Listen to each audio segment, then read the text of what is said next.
બનાસકાંઠાના પાલનપુરમાંથી આશરે 20 જેટલા યુવકો રોજગાર માટે દુબઈમાં વસવાટ કરી રહ્યા છે। ત્યારે આ સ્થિતિમાં અહીંયા તેમના પરિવારના લોકો ચિંતાતુર છે।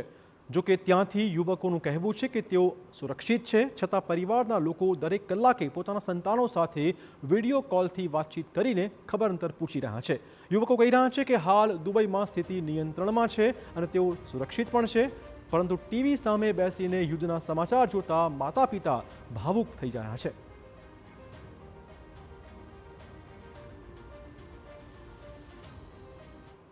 ઈરાક અને ઇઝરાયલના યુદ્ધની પરિસ્થિતિ વચ્ચે સમગ્ર વિશ્વમાં તણાવ છે। ત્યારે દુબઈમાં પણ અસંખ્ય ગુજરાતીઓ રહે છે અને સ્વાભાવિક છે કે જેની નજીક છે અમેરિકન એરબેઝ છે દુબઈમાં, એટલે તેમના પરિવારોને પણ સામાન્ય ચિંતા હોય।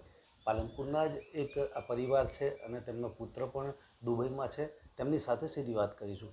ખાસ કરીને અત્યારે તમારો પુત્ર પણ દુબઈમાં છે, એ શું કરે છે અને અત્યારે પરિસ્થિતિ શું છે?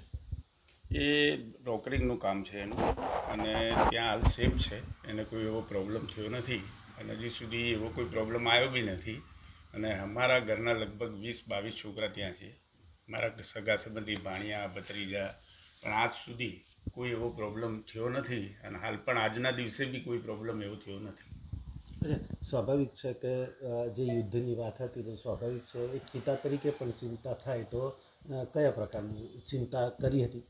ચિંતા તો ઘણી કરીએ છીએ, પણ દર એક કલાકે ફોન આવે છે અને વાતચીત થાય છે, એટલે અમે થોડા ડરતા નથી। ચોક્કસ, એટલે પરિવાર છે અને એક માતા તરીકે પણ ચિંતા હોય, એટલે એમની માતા સાથે પણ વાત કરીશું। ખાસ કરીને આપનો દીકરો છે દુબઈમાં, અત્યારે જે પરિસ્થિતિ છે અને એમાં શું કહેવું છે, કેવા પ્રકારની ચિંતા?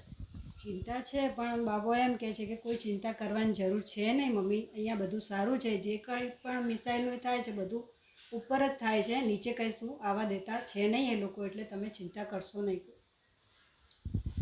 અત્યારે જે આ પરિવાર છે, પાલનપુરનો પરિવાર છે ને તેમના લગભગ 20-22 જેટલા જે યુવકો છે તેઓ અથવા તો પરિવારજનો છે તેઓ દુબઈમાં રહે છે। અત્યારે જે દુબઈમાં કહેવા પ્રમાણે પરિસ્થિતિ નોર્મલ છે, પરંતુ સામાન્ય છે કે સ્વાભાવિક છે કે પરિવારને ચિંતા તો હોય જ। એટલે જે પરિવાર છે તે દર 1 કલાકે ફોન કરી અને તેમના ખબર અંતર પૂછતા રહે છે અને કયા પ્રકારની પરિસ્થિતિ છે એ પણ જાણતા રહે છે। અતુલ ત્રિવેદી, TV9 બનાસકાંઠા।